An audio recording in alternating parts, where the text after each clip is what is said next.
Okay, it's been a while since I've done any modifications to this car, GT86. Feels like it anyway, it's probably only been like a month, but feels like quite a while. Now, we've got quite a lot of jobs to do. Don't know if I'll get them all done today, but they'll all be in this video, hopefully. So let's just go through them. We've got a boost gauge, which I bought ages ago, never got around to fitting. And we've got front and rear anti-roll bars, white line anti-roll bars. These are stiffer than the standard ones, and they're also adjustable. I think 3-way adjustment on the front and 2-way on the rear, if I remember rightly.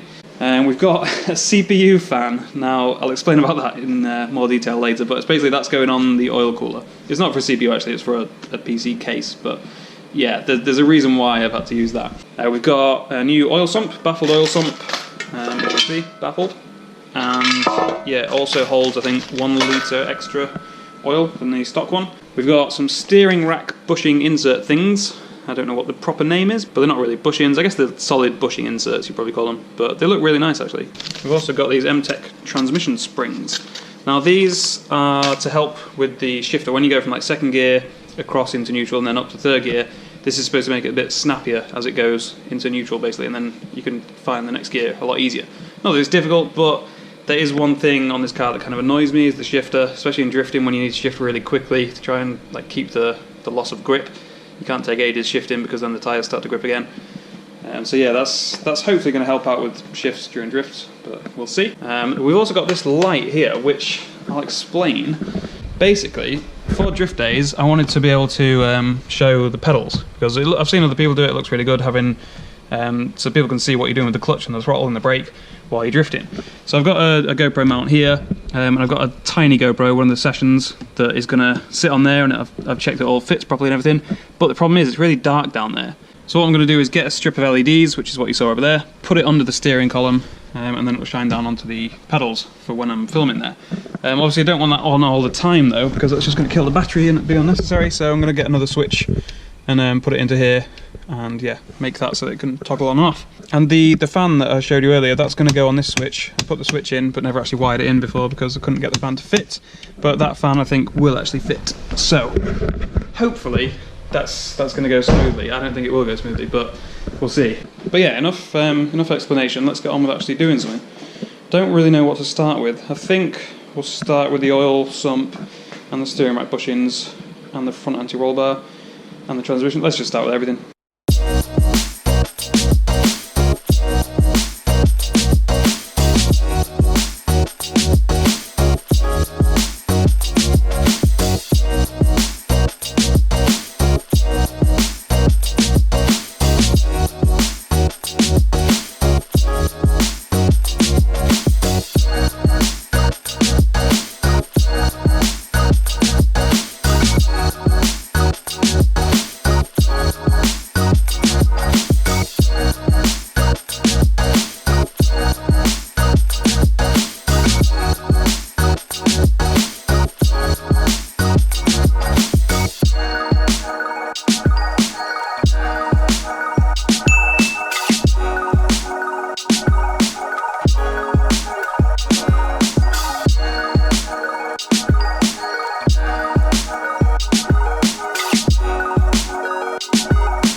Alright, so this is pretty much in now. I did kind of bodge drilling the holes in the side, but I've made it work. And yeah, it works alright. Like, it's a bit of a weird shape because it has to go around this intercooler pipe. That pipe gets in the way of so many things. And that kind of brings me on to the explanation of why I've used a PC fan. Basically, any other fan that I tried wouldn't fit in here. This pipe goes like all the way back here. So you've only actually got like that much thickness, and all of the like intercooler or radiator fans that I could find, even the smallest, thinnest, like slimline ones, none of them would fit in there. And you can't have it at the front here because when the front bumper's on, the front bumper sticks into like here. You can't fit it on the back, even though it looks like there should be enough room. There isn't. I bought like a 5-inch slimline radiator fan, and it wouldn't fit.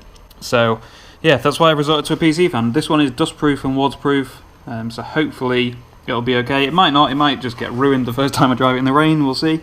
Hopefully it'll be alright.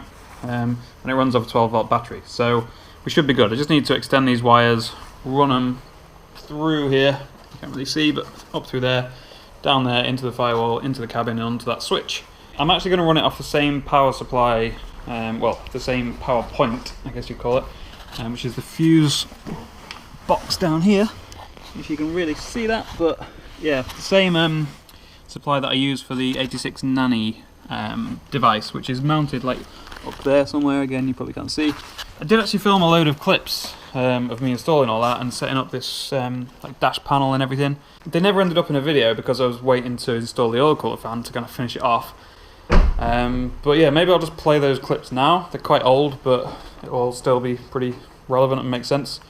So let's cut to like 6 months ago, or whenever it was, when I installed the 86 Nanny traction control device thing, and then we'll come back to the present day in a minute. Okay, today I've got a few electrical jobs to do. The first one is going to be plumbing this in, which is a little device that turns off traction control and ABS completely. When you hold the button in here, it turns off traction control for the most part. You can slide around, but there's still like this emergency mode. You'll get the light flashes on the dashboard sometimes when you pull a handbrake to try and do a drift that way, and ABS is still active. This thing, you just plug it in to the OBD port, power it, press this button, and it turns everything off completely. So that'll be nice, not having to go through the whole pedal dance thing, which never worked for me to turn it all off properly. So I've got to wire all that in. I'm going to cut this switch off and have it on like a toggle switch. And we're going to put like a metal plate here, because this doesn't work anymore anyway, this infotainment thing. Don't know why, just stopped working. So I haven't used that for ages anyway. So what I'm going to do is just replace this with like a metal panel and just put a few toggle switches on it. I've got the switches here. So there'll be a few of those that you can just flick up and down to turn stuff off.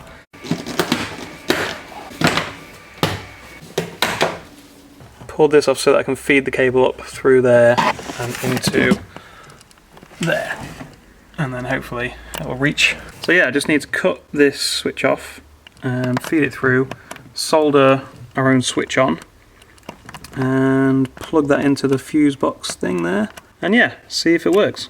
So we just cut both, yeah? Yeah. Yeah? It's a bit, yeah. It's a bit further up to leave us a bit more to play with, but that'll be fine. Oh yeah, good point.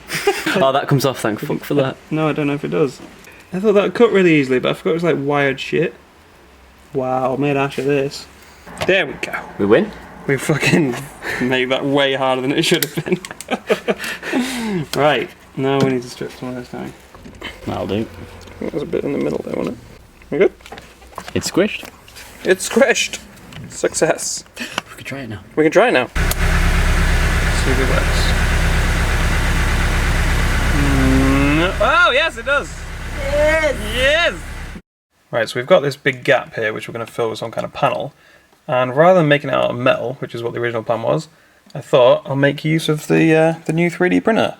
So I've made a little bracket here, and just making some holes in it for where the switches are going to go, but measured it all up, printed out a little test piece which seems to fit okay. Yeah, it's going to take ages to print the full thing then, that's why I only printed like a tiny bit, just to make sure the mounts were right. Just to show you what I mean. Yeah, just had to make sure I got that screw and everything in the right place, which I did, amazingly, on the first go. Okay, so my first proper prototype is in. It's fairly solid. Like, I've not got the legs quite perfect, but it all works. Like, you can flick the switch and when the engine's on it does actually work. But yeah, I made little indents in the back to fit the the switch in, which worked out pretty well. But then I think we're going to wrap it in like some carbon fibre vinyl. I think Si is going to come around later and bring some vinyl with him so that it roughly matches this. It won't be the same, but it'll blend in a bit better than bright blue. We wrapped the blue thing so that it's now carbon fibre, and it looks pretty good, I think. And I've also printed some new legs. These go on the back. This is what like connects it to the car, basically. Still been some problems with it warping in places. You can see that's not completely flat, whereas this one is pretty much completely flat because I printed it slightly differently. So I'm still getting used to how this whole 3D printing like works, but let's stick these on and see if it lines up a bit better.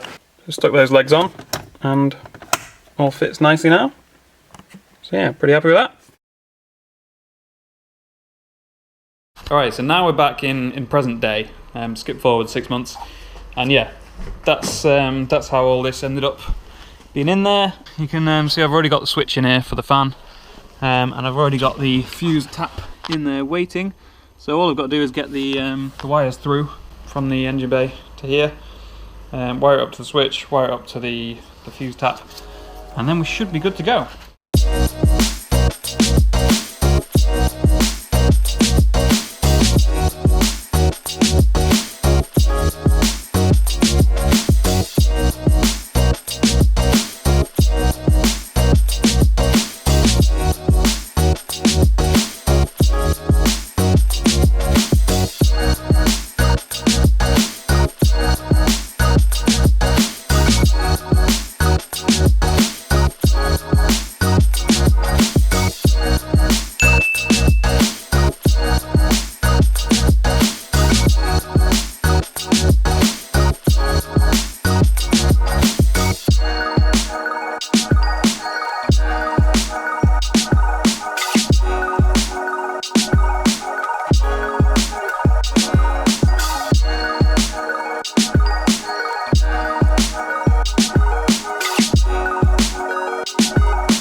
Alright, quick update. I think I'm going to split this into 2 videos now because I've currently got to wait for a new drill bit so that I can expand this hole in the sway bar.